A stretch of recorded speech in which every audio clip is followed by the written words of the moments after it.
Hey, y'all. Welcome to the show.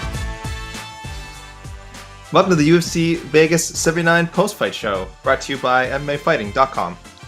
This is Alexander K. Lee, welcoming you all to this fine post-fight program. UFC Vegas 79 literally just wrapped moments ago. We're here to break down all the action. We being myself, Alexander K. Lee, the lovely José Youngs. Apology accepted. I'm the lovely and also talented EK Slide. And also, he does not speak. I'm muted. Yes, he does not speak.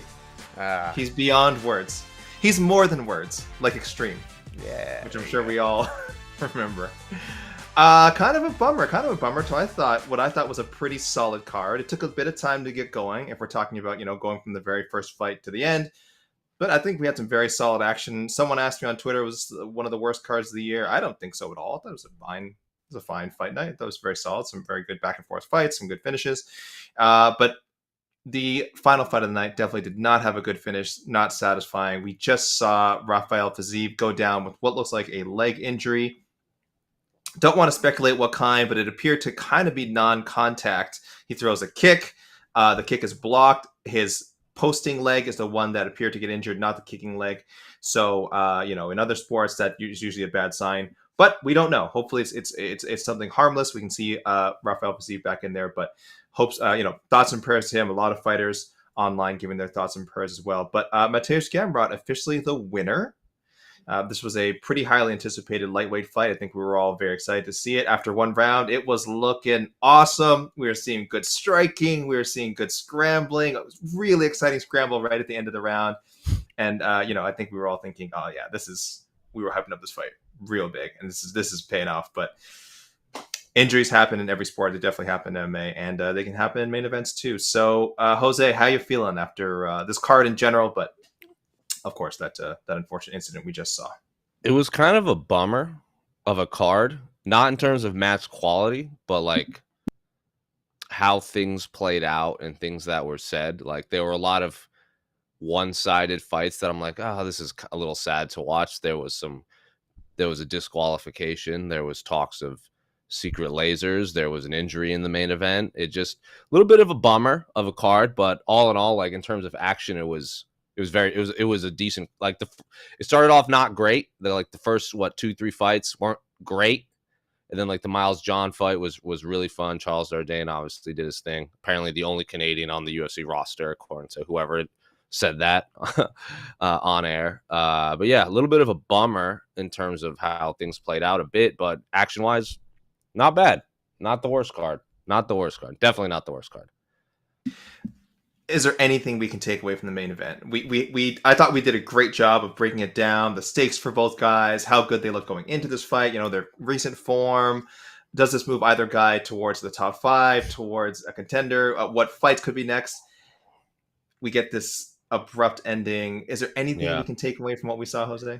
That lightweight division is still the best division in MMA, and the top of the division is a little stagnant, and it's a lot of people that not as bad as welterweight, but Mateusz Gamrot beat Rafael Fiziev. He gets in the top 5. He should be fighting someone in the top 5. I just don't know if any of those guys are willing to take that fight, and that's the difficult part. Because if Mateusz Gamrot had just or Rafael Fiziev, like we said, had dominated or submitted or wheel kicked or something super impressive, like Justin Gaethje versus Dustin Poirier or something like that, then we could be talking about all these fun matchups. But there was a definitive ending, but it wasn't the ending that we wanted. And I'm not saying it was an accident by any means, because Gamrot said in his post-fight interview, he had been practicing that defense quite a bit.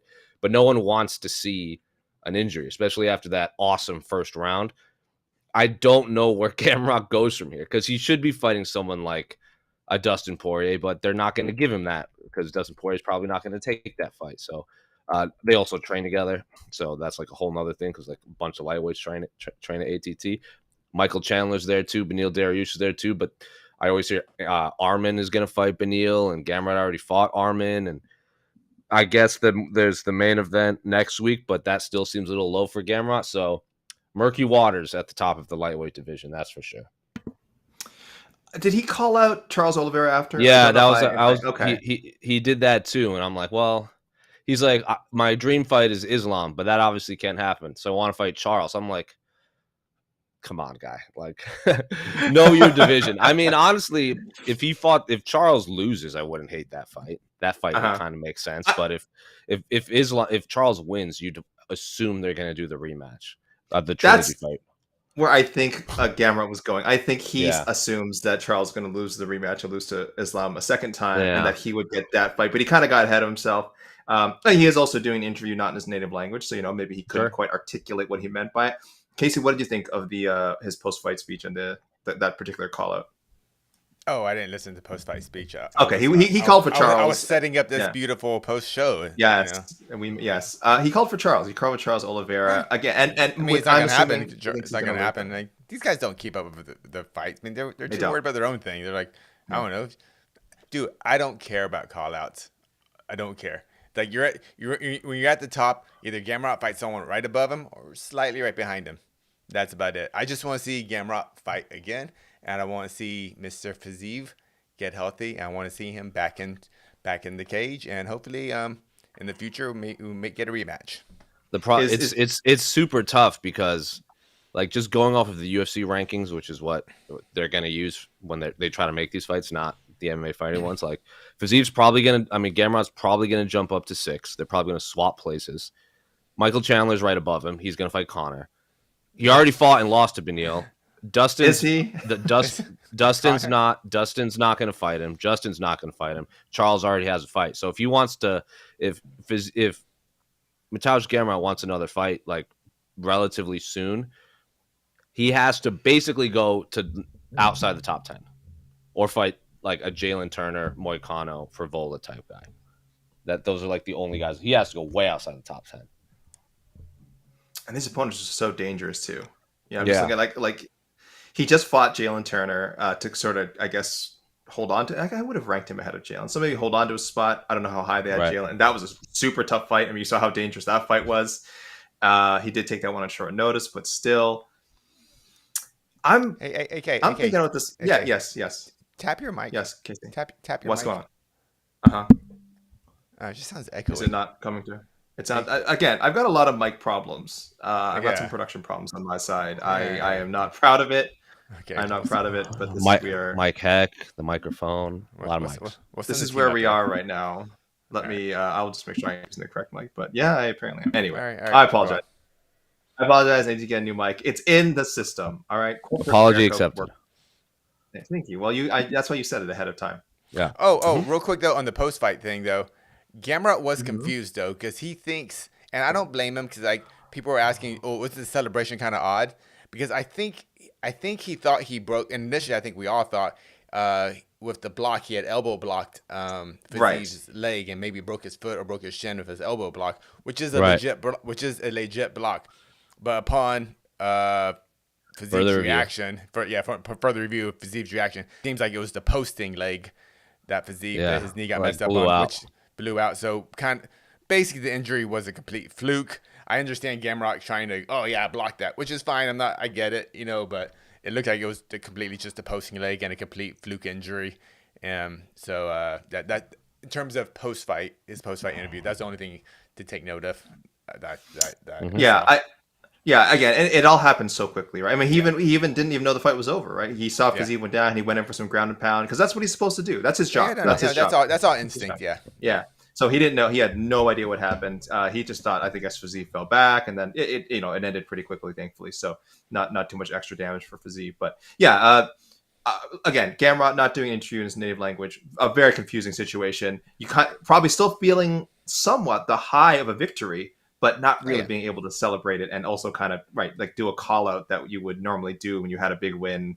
Yeah. I think we were all more concerned for Fiziev in that moment. I don't think the Chandler fight is unreasonable. I know. I apologize to all the Tough Hang viewers out there. I know I was beating that drum saying Michael Chandler is going to get that Conor fight. Don't give up, my friends. Don't give up. I'm starting to lose faith. I'm starting to lose faith. I have to be objective. Casey, don't be disappointed in me. I have to be objective. And just looking at the facts, there's possible that fight does not happen. And if Gamrot wants a big name and not go outside the top 10, because as Jose pointed out, it does feel like that's what's going to happen. Never That's gonna probably happen. his best shot. Chandler's probably his best shot, right? Never gonna happen. No? Chandler Never. just gonna wait years and years and years for Conor. I don't think Michael Chandler is gonna say, "All right, I'm done waiting for Conor McGregor to fight Mateusz Gamrot." Then I who does just he fight? Yeah, exactly. who I is he think going to fight? That's the there's problem. literally no one right now that So yeah, there. When I say there's literally no one, I don't mean there's not literally anyone. He should fight Mateusz Gamrot. I'm assuming that Michael Chandler is at the point of his life, just like Dustin Poirier, where Dustin Poirier literally said, "You can go watch it on MMA Fighting's YouTube channel. I don't want to fight these up and coming guys. I want to fight, bigger names." That's what he said, and I feel like Michael Chandler's on that same boat. So unless they're signing the corpse of Eddie Alvarez away from BKFC, I don't think there's anyone that Chandler's right now is going to be like, unless it's like Gaethje or Poirier rematches. I don't think there's anyone. Yeah, it's a huge drop off. I mean, but I don't know how much of a choice these guys are going to have eventually if they need to fight, if they need to get a paycheck, if they need to stay relevant and not be not fall out of the rankings. So. I don't know if this is too much of a change of subject, but whose fault is this? Is this the UFC's fault or is this a fighter's fault? For what? This what? ranking Chandler. squatting kind of we have. Whose fault is this? The UFC just not paying enough it's money not. for these guys? Yeah, I don't think to make it worth their while. The lightweight division wasn't as bad this past year because like we had the Turner Gamrots, we had the Armin versus whoever he fought. We had Gaethje Poirier rematched when they were there in the rankings. We had like Gaethje fought Fiziev when Fiziev was a super dangerous opponent that wasn't very popular. But Beneil Dariush was on that long win streak and still fought Charles Oliveira, who had just lost. I don't think lightweight is as bad as welterweight. I think right now there's a little bit of a logjam over the last month and a half. Mm-hmm. Welterweight was bad. Lightweight's not as bad. Yeah. But I think, Casey, you point. We always say it comes down to dollars and cents. And certainly there's other reasons. There's political reasons. There's career timing reasons. But at the end of the day, if you told Michael Chandler he's going to get X amount of dollars, maybe not Conor money, but like a big fat check to fight Mateusz Gamrot, yeah. I don't think he would either. I don't think he would either. Tougher fight than Conor. I don't think he would. He'll get paid way less and a tougher opponent. Yeah. I don't think he would because, again, great website. You go to MMAfighting.com's YouTube channel. Great website. And at the UFC 292 post guest fighter scrum, we were backstage. José Youngs was backstage. And Michael Chandler literally said, "I don't need the money. I want to fight Conor."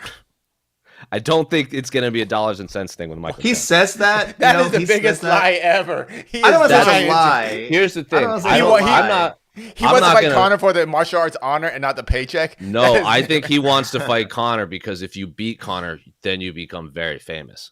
That's literally it. I don't think it's the money. I don't think it's money for Michael Chandler. But as a great man once said, maybe the greatest man once said, "Every man has a price." Ha ha ha ha ha. So you have to add in the laugh. It's part of the quote. So I do think, not just talk about Chandler specifically, but as Casey pointed out, these guys they want fame, prestige, but they want the money that comes with those things as well. And I think if the money was right, you can make any fight you want happen. But yeah, absolutely. This is a whole other discussion. As Casey, maybe we're getting a little too in the weeds here. Yeah. Very disappointing end to the fight. I'm not sure what else we can say. I don't want to.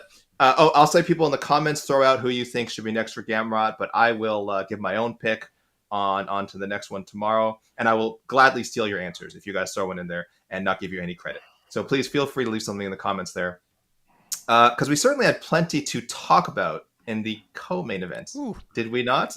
Yeah. Very good fight. I think a very enjoyable 3-rounder. Jose, you were saying, I have not seen the post-fight bonuses yet. You've been saying, you were saying earlier this week, we need to normalize rewarding fights that are grappling contests as fight of the nights. And I thought this was a wonderfully entertaining grappling contest. I'm not a jiu-jitsu expert by any means. You guys both know grappling better than I do. So even as a dirty grappling casual, I was mesmerized by some of these exchanges. It's not just big scrambles. It's like the way these moments were developing, because Dan Ige is so good on the ground. But when you have that relentlessness of Bryce Mitchell, it's hard to deal with. That's how you win fights. But defensively, Dan Ige I thought was fantastic, did everything he could, and I thought Bryce Mitchell did enough to win. But it was a really good fight. So just your thoughts on that one, Jose. Yeah, it was like watching a human Rubik's Cube in there. Like they would just like constantly shift around one another. Like Bryce Mitchell would attempt a transition or a takedown, and Dan Ige would defend takedowns beautifully. And then Bryce Mitchell would kind of have, what's the word? Like counters isn't the word, but I'm just going to use it. Counters for like Dan Ige's defenses. Like when Ige tried to sit down against the fence, Bryce Mitchell adjusted and secured the takedown. Dan Ige had the whizzer, and then Bryce Mitchell, like in the third round when he got the back from that super awkward position, I thought that was a lot of fun. Yeah, it was a very, very fun grappling MMA fight. Obviously, in a real jiu-jitsu competition, it was not the highest of levels, but when you add punches and kicks and ground and pound, it was a very enjoyable fight to watch if you like high action grappling. And Dan Ige was obviously getting the better on the feet. Bryce Mitchell continues to show he is very average at striking when you're looking at the rest of the top 10 of featherweight. He's much better striker than anyone on this panel. I will admit that. But if we're talking the top 10 of the featherweight division, probably not the best, but like I would favor him against like Giga. I would favor like the Brian Ortega fight would be fun. Like the Yair Rodriguez fight would be fun. Like if Bryce Mitchell can get you down, have fun with that, because seems like a difficult guy to get off you. I think Mitchell versus anyone is actually entertaining. I Casey, absolutely go ahead. love I know watching. I'm not. Yeah, He's not. He's not a lead blanket, as they say. He's like an high action. Yeah, Very. grappler. Yeah, very. Unfortunately, you have to separate Bryce Mitchell versus Bryce Mitchell, the in-cage fighter. Oh, we'll talk about that. Sometimes you can't. I know. I'm very focused on his actual fighting style. If I score this fight round by round, I actually gave the fight to Ige. But pride rules, Mitchell won the fight. I think the right guy won the fight For sure. So I have no issue with the score. But just talk about Bryce Mitchell in general. I just think it's amazing. He is a legitimate top 10 featherweight in the UFC in a very tough division with really, I don't want to say zero striking, but he's not really a threat striking at all. And yet, even with this non-threat in 50% of mixed martial arts, he can still beat a lot of guys. And he beat a very quality, high level gatekeeper, Dan Ige, and he won tonight. And I was actually thoroughly impressed of Bryce Mitchell. And I don't think a healthy Bryce Mitchell beats Ilia Topuria, but I do believe that we did see a weakened version of Bryce Compromised. Mitchell. Compromised Diminished. version. Sure. Diminished version of Bryce Mitchell when he fought Topuria. I don't think he beats Topuria, but I think that is a more competitive fight, much more akin to what we saw tonight. But obviously, a little different. But no, Bryce Mitchell is awesome. I love watching him fight. I love his grappling style. And I think it's pretty amazing. Dan Ige comes from an amazing camp, amazing coaches. Bryce Mitchell comes from a small MMA school in Arkansas with no other notable other fighters or training partners or coaches, and yet somehow he finds something there which makes him a really, really good, entertaining mixed martial artist. And I'm always impressed by his fighting style. Yeah, I like that you put some Arkansas on the Arkansas. I like that, Casey. I like that. I scored it for Mitchell. Super close fight. He's just another guy who's an example. If you have an A-level skill, I think his wrestling, I'd say I'd go as far as say A-level. Maybe not A+. Maybe I wouldn't put him above the elite of grapplers, but very strong skill. And you have great cardio and you're tough as hell. Takes you pretty far in this industry. We've seen a lot of fighters have great careers with it, and Mitchell might be in that area. Yeah, maybe he's not a top 5 guy. We don't know, but firmly in the top 10, and I think would give a good fight to a lot of the guys in the near the top of the division. Yeah. I'm seeing a lot of comments about the judging. I will say, as someone who has been pushing very hard for people to recognize, like, yes, damage should be prioritized 100%. I don't have a problem with people scoring the fight for Ige. But I don't think, and I should say, we need to remember in the rules, it is not damage.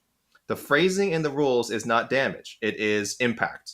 It is impact. Impact is the word they use. The impact that has the greatest effect on potentially ending the fight. So it's a little specific, and it's certainly open to interpretation, which I think is why we have a lot of problems. And this is where, people are saying, how could Mitchell win that second round? Ige, opened him up with that punch. And I agree. I scored the second round for Ige, but I kind of understand the 30-27 Bryce. Not my favorite scorecard, but I don't think it's like a terrible card. I think Bryce controlled a lot of that round and was effectively attacking on the ground and trying to do things to end the fight on the ground. We can't just say because someone gets cut that they automatically win a round, because no, you guys know cuts can happen just from the seam of the glove. Yeah. Someone's toenail cuts someone open. It doesn't mean they landed a super damaging strike. I thought Ige was doing good stuff on the feet, but for me, the cut is not an automatic 10-9 for Ige. If you want to say because in general he did more damage with the striking that round, totally understand. But I thought Bryce's grappling was really good. So I would have given round 2 to Ige. I had a 29-28 Mitchell. I understand 29-28 Ige as well. It's a close fight. It was a close fight, great fight. But let's not confuse damage for an automatic round win. And if you're interested, I find this really interesting.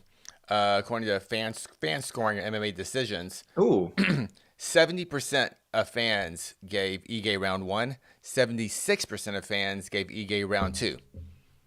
And I understand that. With so in total, 64% gave Ige the fight. How's the media? How was the so-called MMA media? This is actually interesting. Media did not score like the fans. I would say about 2/3 of the media had it for Bryce Mitchell, with a third of those fans giving all 3 rounds to Bryce Mitchell, which I kind of highly disagree with. But like I said, I feel the right guy won, even though by rounds I think Ige won. But if that makes sense, right. I don't want to say pride scoring. I don't want to say pride scoring, but I don't want to say that word. But the gap that Mitchell won round 3 was so much bigger than the gap that Ige might have won the first 2 rounds, in my opinion. Right. This comes down to our issues in general with the sort of the 10-9 scoring system and how weird it is that some 10-9s are so different. I'm really interested in how much the discussion changes too if those first 2 rounds, because essentially rounds 1 and round 2 were kind of the same. The first 3 minutes were Ige dominating the stand-up. Then he gets taken down, and basically it's him working off his back or getting out of a submission for the last 2 minutes. And so seems a lot of people gave the rounds to Mitchell because of that. If you switch those around and put the first 2 minutes of Ige working off his back and then the last 3 minutes of him getting Mitchell getting beat up, I think we have more of a different discussion here. Maybe it changes the perception of it for sure. This is why judging is difficult. I am someone who has not been as hard on judges as people. I know people are quick to, every time there's a controversial card, oh my god, judges suck, get rid of all the judges, overhaul the. I'm like, it's not. They're not as bad as you think. It's a scoring system that is pretty difficult to wrap your head around, and that I'm fine with constantly nitpicking and criticizing. The judges, there are some bad ones. Don't get me wrong, there are some bad ones, but the people think like every judge is bad. I'm like, that's just not the case. I want to go. We'll talk about the speech in a second. I do want to go to a comment from Alex L here, not me, another Alex L, who I think sums up the damage thing best.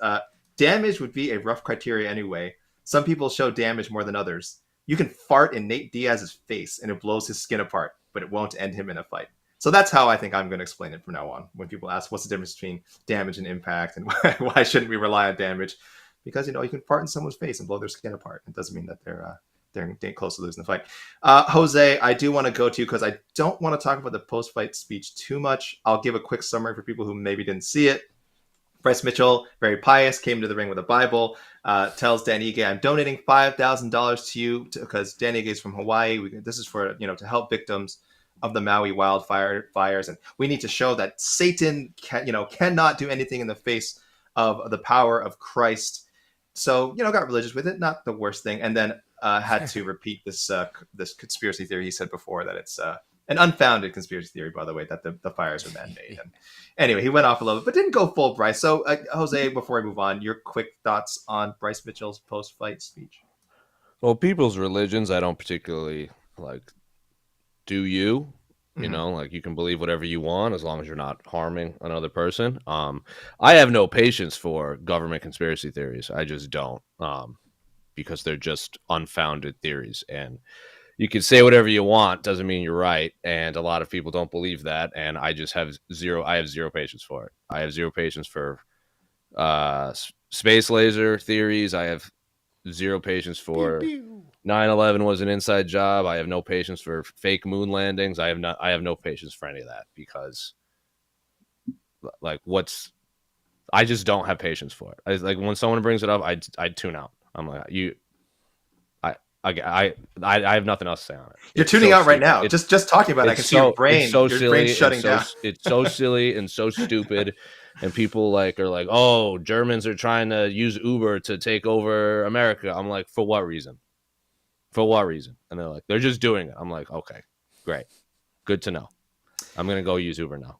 I was kind of waiting for Mike Bisping to like pull the microphone away, but I guess it kind of that part came out of nowhere. I guess the conspiracy part, he was kind of borderline, like, all right, we're talking about the wildfire's good. He's donating money. He's donating $5,000. That's good. Sure, lead. Have Ige looked a little uncomfortable.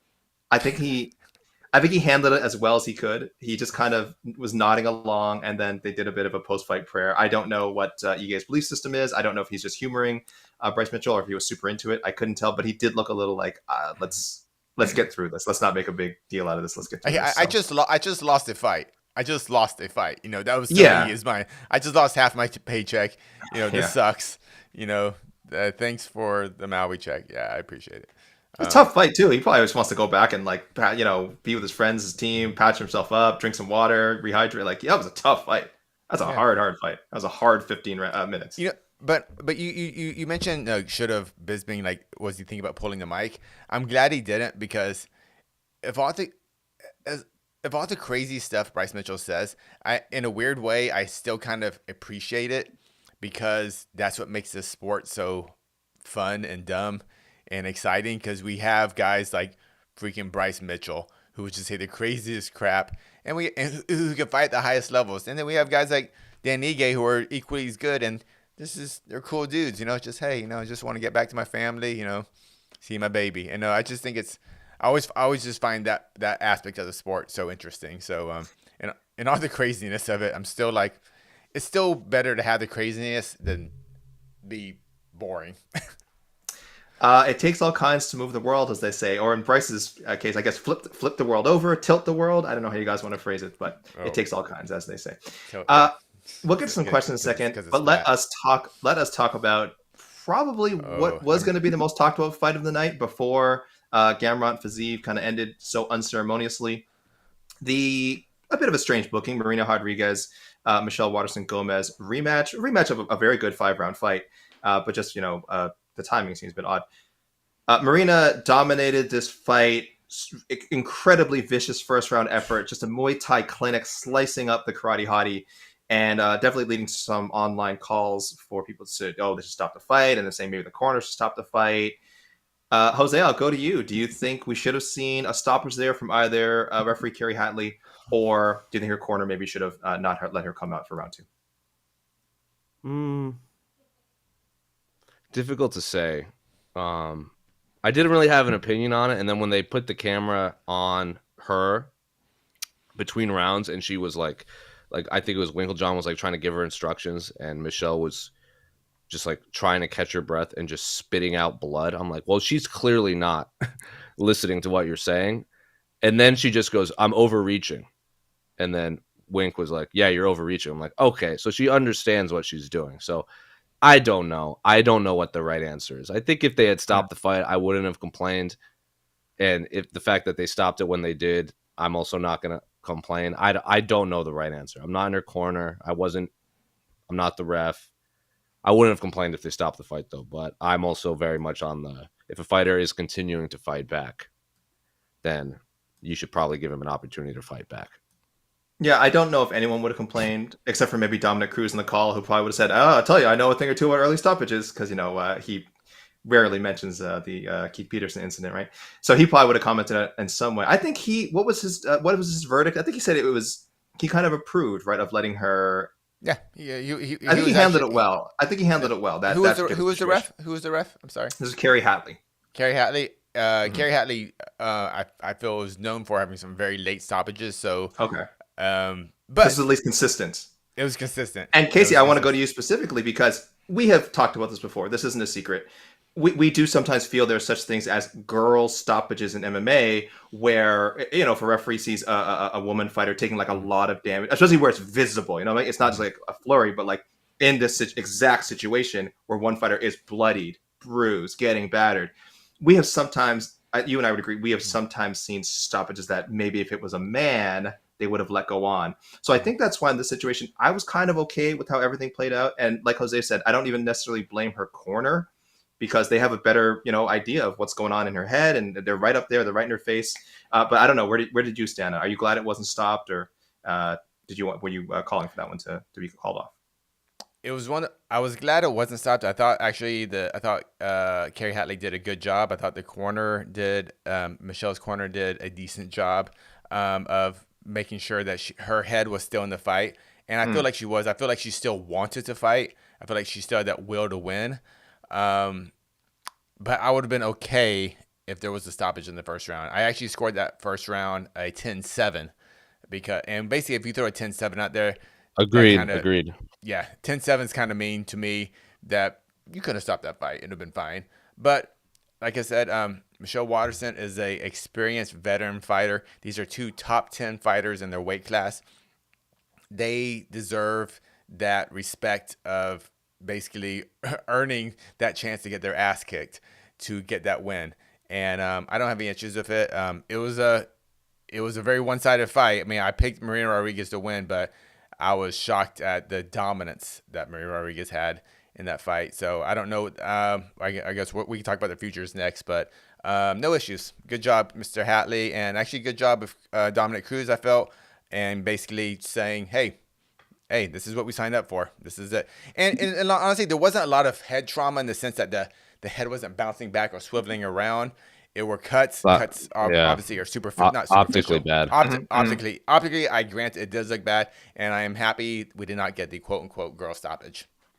Casey, do we see the Karate Hottie retire within the next year? Whether this is her last fight, which I would doubt, or do we think her and her team start angling for that one last fight within the next 12 months? What do you think? That is up to her. If she is okay, it's kind of that Korean zombie thing where you have to accept I'm not a championship level fighter anymore. And that's Michelle Waterson just simply isn't. She's a borderline top 15 strawweight, I think, at this point. Could be worse. I'm not sure, honestly. So she needs to decide for herself. Does she want to be brought in to build up these upcoming strawweights, or just, lay it on the line, go, hey, this is my retirement fight. Let's have a big celebration. Give me a proper opponent. And that proper opponent, I think, should be Jessica Penne, who I think is kind of retired, but you can pull her out of retirement and do Michelle Waterson versus Jessica Penne 2. And it can be a kind of an official double retirement fight for both those ladies. It can be a rematch of their legendary Invicta Atomweight Championship fight. So that's my 2 cents. I should have given a little more context here before I throw to Jose. Waterson Gomez now 6-8 in the UFC. Her 4th straight loss, 6 of 7, and she's been fighting 7 too. Yes, could have been 7-7, the Angela Hill fight, and she's been fighting professionally since 2007. So she is, if she fights until next February, it will be 17 years in the game. And again, when you look at how long she's been fighting high level competition, it's a hard 16, 17 years. So same question to you, Jose. Do we see Karate Hottie consider a retirement fight in the next 12 months? Yeah, probably. Again, I'm with Casey. Like, I'm not Jed. I'm not gonna tell a fighter to retire. But I like the Jessica Penne fight. I think it makes sense for both of them. Because she's not in the top 15. I would imagine she falls out of the top 15, and I don't want to, feed her to someone that'll do. I just don't. I want to see both. Like, Jessica and Michelle has given so much to the sport. I think it's a good fight for both of them to go out. It's very reminiscent of like the Jim Miller Cowboy fight, where obviously Jim Miller didn't retire, but like that fight just made sense for the end of their and then they tried to book the Lozon fight for a while with Cowboy. I like those fights. Just two vets that should just throw down inside an octagon, and yeah, I'm all for the Penne fight. We have bonuses. I'll get to those in a second. First, I'll just recap the rest of the main card. We had Brian Battle submitting AJ Fletcher. Poor AJ Fletcher. I don't know. It's like a third straight guy. Third straight, like 6 foot plus welterweight they put in his way. I don't know what AJ Fletcher did. Poor guy keeps getting in there with giants. Gets submitted. And Charles Jourdain with a very impressive submission win over Ricardo Ramos. Now we have our bonuses here. Charles Jourdain got one of them, and Marina Rodriguez the other. And then fight of the night goes to a prelim welterweight battle between Tim Means and Andre Fialho. Did they get it right, guys?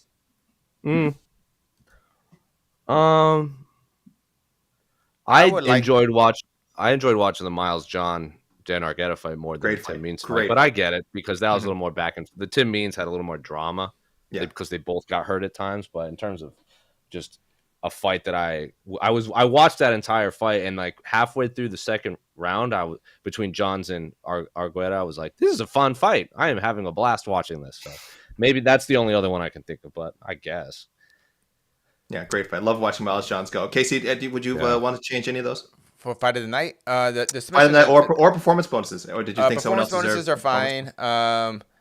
I would like to see a performance bonus. Well, I would give it to Mitchell Ige. Honestly, for fighting, I thought it was just a higher level fight. But I also can't speak about Means Fialho because I was watching another channel at the same time. The best middleweight in the world defend his belt, so I can't. The Tim Means Andre Fialho fight just confirmed everything that I had been saying for a long time. That Andre Fialho is a very good boxer, and that's it. That's about it. That dude had he has good box angles and he has really fast hands. Tim Means adjusted and Fialho had nothing for it. Yeah, he's just like, he mixed the martial. I'm just gonna. Yeah, Tim Means did the silly thing of mixing the martial arts, and Andre Fialho was like, "What is happening?" And then like, man, when Fialho loses, he loses big. You gotta respect that. Yeah, he does. And hey, he's 50 G's richer. He's 50 G's richer, guys. That's that dude just walks forward.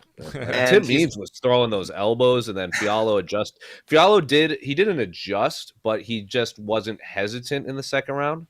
Like he came out hot, and then Tim Means was like, "Oh shit!" and then like got clipped a few times, and then Tim Means basically he did this thing where he was like very hurt and backed into the fence, and Fialho did this very stupid thing that we always say like, "Oh, like that's what separates like veterans and like these newcomers." He just ran in and tried to finish him, and Tim Means clinched up, caught his breath, and then just started elbowing him a bunch in the head, like just walked right into his trap.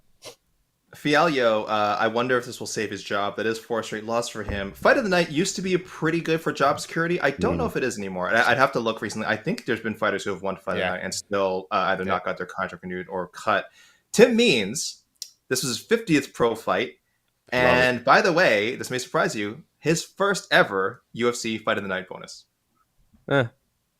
He's always in good fights. Fight of the night, yeah. Because he's always in good fights. He has performances. He's performance bonus, never actually a straight fight. All right. So happy fight number 50 to Tim Means, and fight number 50, extra 50 grand. How appropriate. And Andre Fialho, maybe be hanging on, and congrats as well to Marina Rodriguez and Charles Jourdain for those bonuses. Casey, what do we got as far as questions go? Oh, what questions? That's it. We can go right to the questions. I know. I know we got. You're a busy man. I heard you got to go to the club later. Oh, hey, hey. Oh, sorry. Well, I didn't say which club. Hey. Okay. All right. There's only one club to go to in LA. All right. I don't even know what that means. I don't even get that joke. I'm not. You don't live in America, bro. I don't live in. I'm so far away from you guys. Wait. Before, because we're MMA fighting, not UFC fighting. There were some other important fights. Can we talk about those briefly? Sure. No. We had 20 important fights. Happened in Dublin. I don't know about 20 important ones. There are a few. They're all important. What was your favorite Bellator prelim fight, Casey? Oh, I watched none of the prelims. Oh, come on. But I did see a little bit of JJ MMA fighting. Every fight is important here, according to MMAfightings.com. That's why I saw some JJ Wilson. I'm a JJ Wilson fan, so it was nice to see him come back, moving up to 55, and he had a nice comeback victory. But that's when I tuned in, so I missed the first 10 or so locals fighting, but then I did see the JJ. So you watched the debacle of the Peter Queally fight? Toe in the eye? Yeah, what a bummer. Wow. It was an illegal soccer kick. Was that what I just saw? Yeah, he soccer kicked him. That was like, all right, that was stupid, and then that was a wrap. We saw one of the best knockouts of the year. Mr. I don't say his name. Levin Shokli. There you go. The front kick to Sabah Homasi. Talk about a guy who's always an exciting fight. Sabah Homasi. Talk about a guy get got. This guy get got. Bad. Yeah. Oh man. Yeah. And happy trails to Daniel Weichel. Yeah. He has retired been tonight. fighting for a long time. Yeah, retired tonight He's been in the after league for a long time. 50, what, 60? He's had 7,000 MMA fights. Yeah, He's 7,000 had MMA approximately fights. 7,000. Yeah, give or take. Aaron Pico, big give or win in the take co-main 7,000. event, highlight reel knockout. big Dude, win. Aaron Pico. This was the Aaron Pico. This is one, like, unreal. I'm going to Albuquerque in a few weeks, so hopefully I'll get some mat time of Aaron Pico, and Hang out hopefully with this young he man. won't put me on a stretcher in 30 seconds. So So. he's dangerous, and he's not even in his physical prime yet. You got to remember, he's 26 years old. He's in amazing shape. I mean, Dude. his pre-prime is better than most human beings' physical prime. Dude, But Aaron Pico, this is like Daddy Pico now. Now that he's Daddy yeah, Oh, now he's all about that baby, and like it's like his baby and his horse, and that's what now he has even more motivation. Like, yeah, he's And then- I think the Aaron Pico experiment at Jackson's is finally kind of coming together, and I'm very excited to see what Bellator. Or Bellator / PFL or whatever, whoever.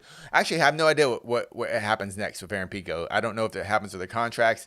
It's going to be wild. I don't know if they're free agents. Who knows? It's going to be kind of a crazy time with all these, this Bellator sale and stuff, because Aaron Pico and Johnny Eblen are top of the rankings in the Johnny divisions. Eblen, your number one ranked middleweight in the world, battled Coming through some into this fight adversity already. Battled through some adversity against, I think, a very good middleweight, Fabian Edwards. I hate people saying like, "Oh, this was just some random title." Fabian Edwards is really good. He's number 14 in our rankings, in our global. Yeah, I don't know why people are dogging on Fabian Edwards. I'm not sure. No, he wouldn't make it in the UFC. It's like, why wouldn't Fabian Edwards make it? The middleweight is not like this insane Shark Tank division. I think Fabian would be a top 10 middleweight in the UFC. He's very good.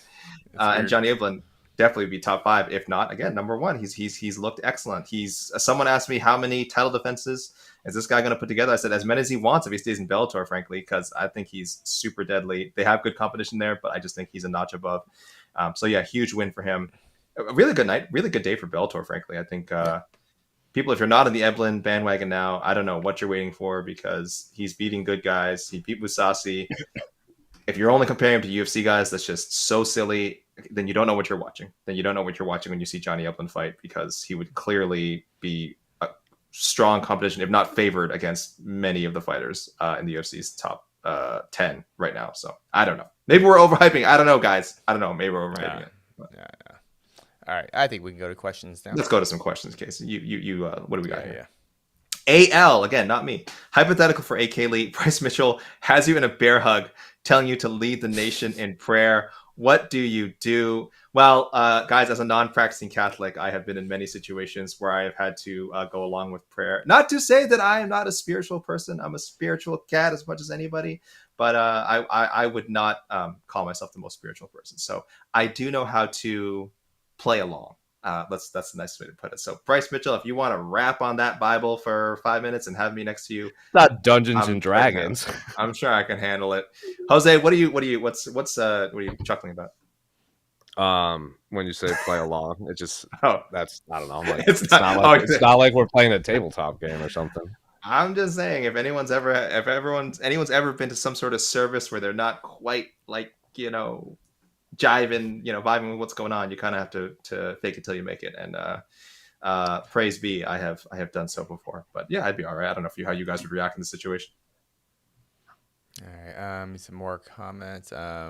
Potential Gamrot's next fight. AL again saying Gamrot versus a bored Holloway on a side court. I don't know. Nah. Jose, you're shaking your head. No. Yeah, it's not never jumping gonna out. happen. I think Max Holloway would jump up to fight Justin Gaethje for the championship, but I don't see anyone. Yeah. Or I don't think that's happening. Max Holloway is in that same boat as Gaethje, Poirier, Chandler, where it's like we've done it. Like, I get it. I just want to fight these massive names. Mm-hmm. Yeah, and because they're not getting paid more or less or whatever to fight these no names like Gamrot. No names. Let me see what we got here. What else we got here? Can we talk about Chris Lieben? Oh, I've got J Ray BO2 here. I'll just grab this one. It says, "Isn't it?" And I saw other people asking about Chris Lieben. Chris Lieben judged the very first fight of the night between Tamiris Vidal and Monsieur Rendon, and also the Tim Means Andre Fialho fight, which didn't really require scorecards, but all the judges had it 2018 for Tim Means going to the third round. So nothing to talk about there. I'll read Joseph Bozes. Thoughts on the media asking Monsieur Rendon what her thoughts were on Chris Lieben being the only judge to not award her the W versus Tamiris Vidal. I also have JRayB02 in the comments calling it a doo-doo card. Full disclosure, I probably was not watching the fight super closely, so I do not know how doo-doo this card was. From what I could see, I didn't get the sense that either fighter was dominating. I know Rendon was giving Vidal a lot of problems with her grappling, but I think this is where we get into the control versus damage discussion. But again, I almost don't feel qualified to talk about it. Did you guys have a better view of? I think the dissenting round was round 2. No media member scored it for Vidal. Yeah, every media member had it for Rendon at 29-28. I'm assuming it was round. Let me see what the dissenting round was. Yes, round 2. So I'm assuming it was round 2. I don't actually remember round 2. I was kind of watching loosely. So women's bantamweights, guys. Women's bantamweights. We owe both these women an apology for not paying. It's the hottest division in the sport, and we really should be paying more attention to it. Congrats on Monsieur Rendon for remaining undefeated. It's Jed and Damon's favorite division.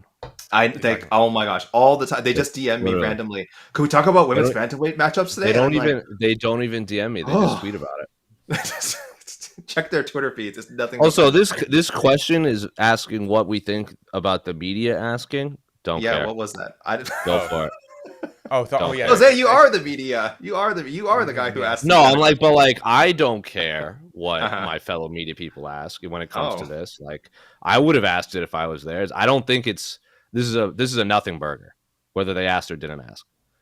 Okay. I think the interesting thing is, so let's just kind of, just for the sake of argument, Chris Lieben had a bad scorecard. This isn't a good scorecard. So all those fighters make the best judges. That's not true. Paying attention and knowing what you're looking for makes the best judges.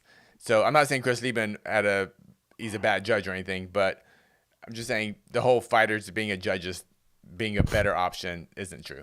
Just paying attention and being good at your job is what's most important. Yeah. And again, I'm sure Chris Lieben did his best. This is his first time ever doing UFC card, and he's worked his way up to this level. Mm-hmm. Everyone turns in the bad. And I've seen Chris Lieben do plenty of. I think he refs down in California all the time, so I see him all the time. So I'm happy that he's now getting a travel stipend. So we can go to Vegas and do all that fun stuff there. I think we'll see him again. I don't think this was an egregious. Again, maybe the card was bad. Again, I don't know. Fortunately, it was on a fight that was pretty low stakes, and I didn't hear too many people talking about it. I will be. The story moving forward is if he can't judge certain fights because has relationships with coaches and fighters. That's more of the if tomorrow all of a sudden there's a story that Vidal she had trained at the same gym as Chris Lieben, or they had the same coach or whatever, then that would be a story. But right now, I don't think it's the biggest deal in the world. Oh yes, the Diego Sanchez Ross Pearson situation, of course. Mm-hmm. Oh gosh, never forget. Casey, what else we got? You run the show. You let me know how many. Yeah. Are you guys doing on to the next tomorrow? We are, and I have not even thought about matchups. All right, so I'm not going to bring too many matchup questions. Okay. People know. I just want to say, with this background, AK, you look like Jesus Christ. Someone asked why I'm glowing. And let me just say, this particular poster, the face-to-face, all I think about when I see these face-to-face posters are the classic cover of Hall & Oates' H2O album. If you guys have never seen it, Google it. I don't know why they do these face-to-face posters, because that's the only thing I think of. One of these guys missing is a wispy mustache to complete the look. But notably, my dad's least favorite musical act ever. Oh, that's saying a lot. Wow. I'm just saying. That's literally when I hear Hall & Oates, that's the first thing I think of. I don't think they're that bad. Whenever growing up, my dad was like, God, I hate Hall & Oates. And he just changed the just randomly. He also hates that band America. The I've been through the desert on a horse, whatever that. Did they say that? Yeah, my dad's like, that song is. He's like, that song sucks. Wait, so Hall & Oates says Hall & big song was Private Eyes, right? Private Eyes, You Make My Dreams Come True, Man Eater. There are a lot of good songs. Watching you. I love you. Watching you. We're done. We're good. Okay, we're done. Great way to close out the show. Thanks everyone for joining us. I thought Vegas 79 was a pretty good card. It's always going to seem that much worse when we don't. Wait, Perfectly you know, fun. I wish the main Very- event had happened a little bit more. very unsatisfying. Yeah, event, but that overall was good yeah, card. that was poopy, but here we are. Props to all the fighters as usual. Props to all the staff who puts this stuff together. Props to José Youngs. Props to EK Sled. Props to me. Props to, you gotta love yourself, guys. Hey, props to me. Jared Leto showing up for UFC Apex card, front row, baby. Jared Leto. He's legit. Props to Jared Leto, I guess. And props to everyone, of course, for tuning in again. I cannot thank you guys enough. Thank you for letting us do this, letting us come to your homes. So, peace out for now. Bye.